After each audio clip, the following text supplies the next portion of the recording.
Compass master and পিডিপিতে সকলকেই সুস্বাগতম। প্রতিদিন নিয়মিত ফ্রি ক্লাস পাওয়ার জন্য চ্যানেলটিকে লাইক, কমেন্ট এবং সাবস্ক্রাইব করার জন্য অনুরোধ করছি।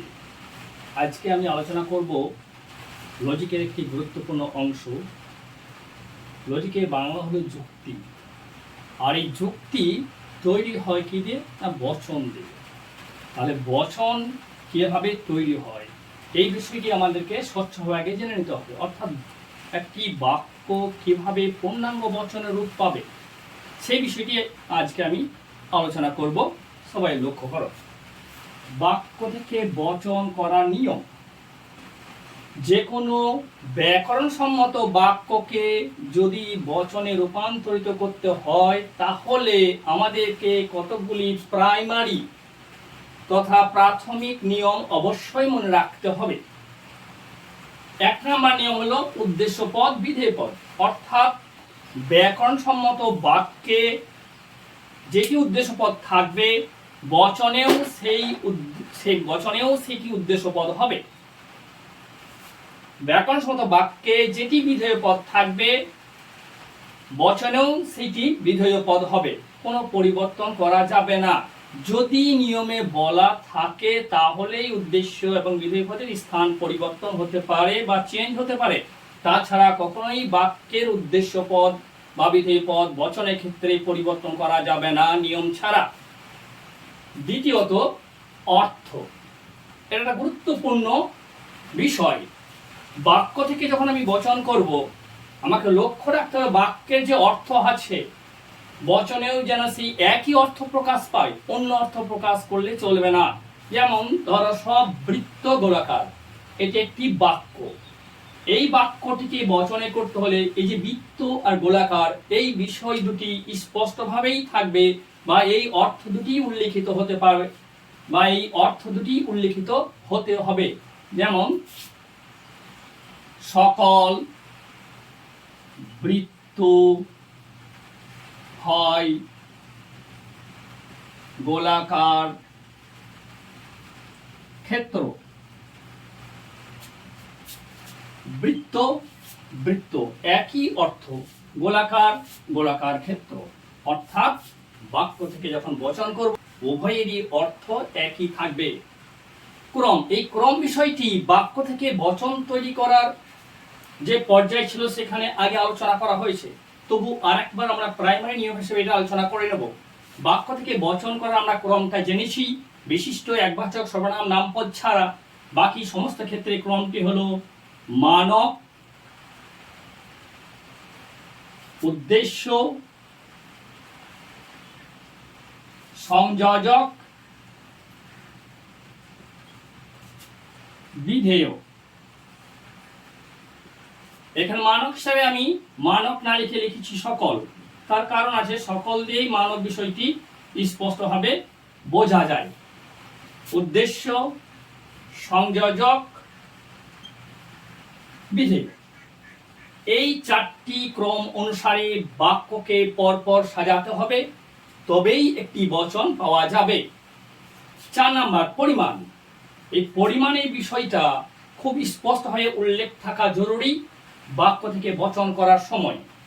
এখানে মনে রাখবে, বাক্য থেকে বচন করার নিয়ম বলতে কিন্তু আমি বোঝাচ্ছি আদর্শ 4 প্রকার নিরপেক্ষ বচন চতুর্বর্গ পরিকল্পনা থেকে AEIO যে 4টি বচন পেয়েছি সেই 4টি বচন তৈরি করার নিয়মের গল্প কিন্তু এখানে চলছে। এর পরবর্তীভাবে কোন বাক্যগুলি এ বচন হবে, কোন বাক্যগুলি ই বচন হবে, কোনটা আই হবে, কোনটা ও হবে, অবশ্যই আলোচনা করব নিয়ম অনুযায়ী।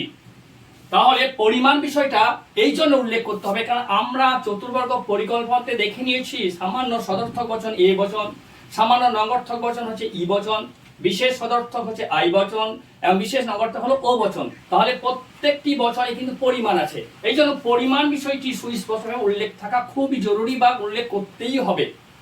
তবে মনে রাখবে, এমন কিছু বাক্য থাকে যে বাক্যগুলোতে পরিমাণ নির্দিষ্ট থাকবে না, সেক্ষেত্রে কিন্তু বাস্তব জ্ঞান প্রয়োগ করতেই হবে আমাদেরকে। যেমন যদি বলা হয় শিশুরা সরল, শিশুরা সরল, বা যদি বলা হয় শিশুরা শান্ত, দুটি বাক্য, এই বাক্য দুটিতে কোন পরিমাণ উল্লেখ নেই। শিশুরা থেকে আমরা ধরে নিতে পারি সব শিশু। এখানে কিন্তু বাস্তব জ্ঞান প্রয়োগ করতে হবে যে শিশুরা প্রকৃতই সব সরল হয় কিনা। আমরা জানি বাস্তবে প্রত্যেকটি শিশু সরল, এদের চোখ বন্ধ করে আমরা এর মানক বা পরিমাণ হিসাবে সকল কথাটা ব্যবহার করব। সকল শিশু হয় সরল।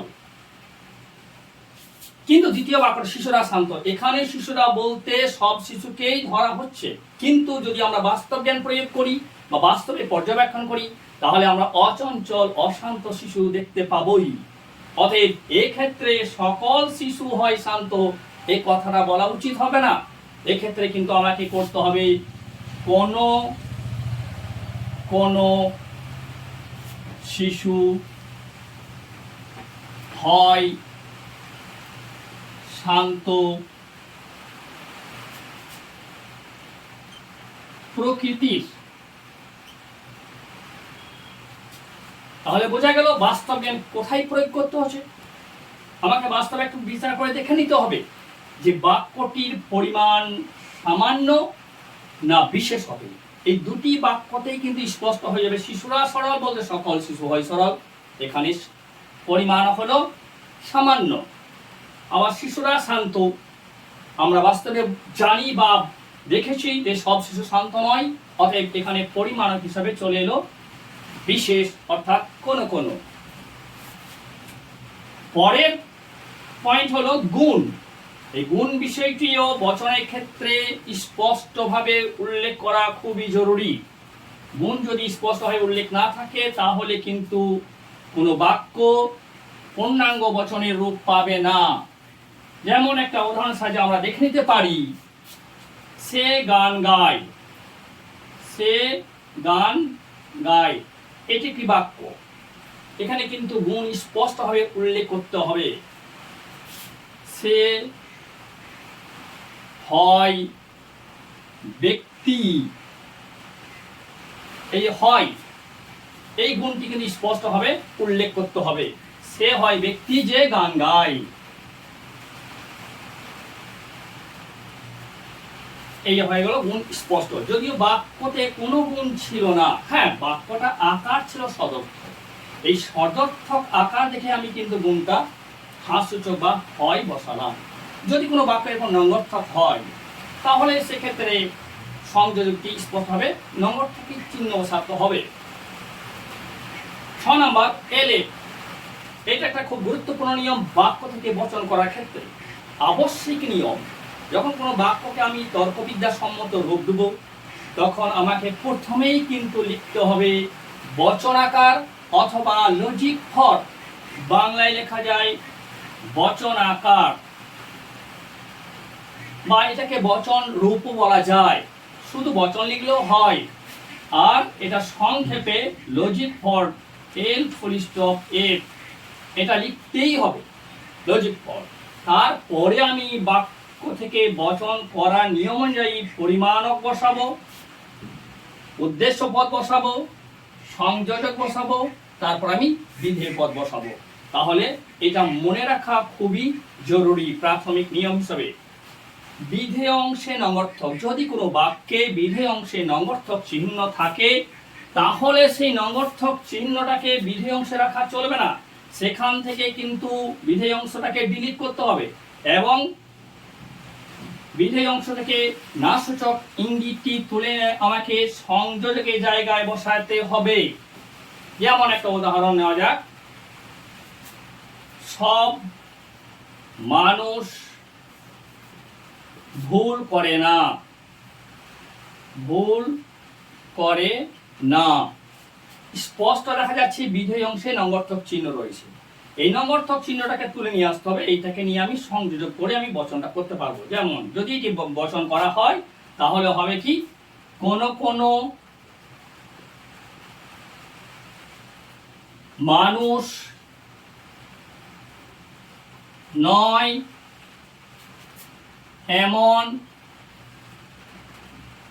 যারা ভুল করে। এইটা হলো বিধেয় অংশের নঙর্থক চিহ্নের বচন। অর্থাৎ বিধেয় অংশে যে নঙর্থক চিহ্ন ছিল না সূচক, সেই নঙর্থক চিহ্নটি আমি সংযোজকের আকারে বসালাম, উদ্দেশ্য পদ মাইনাস, আর ভুল করে কথাটি বিধেয় অংশে চলে গেল।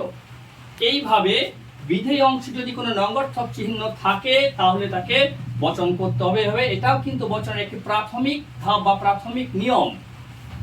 গুলিগুলা, এই শব্দগুলো আমরা জানি এটা বহুবচনের রূপ।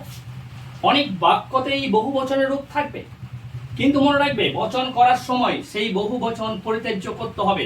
বহুবচন উদ্দেশ্যে থাকুক আর বিধেয় পদে থাকুক, বিশেষ করে উদ্দেশ্য পদেই কিন্তু বহুবচনটি থাকে। সেই উদ্দেশ্য পদ থেকে বহুবচনটি কিন্তু আমাদেরকে সরিয়ে ফেলতে হবে। তার কারণ হলো একটি বচনের কতগুলো পরিমাণ, সেই পরিমাণটা তো মানকে উল্লেখ হয়ে যাবে।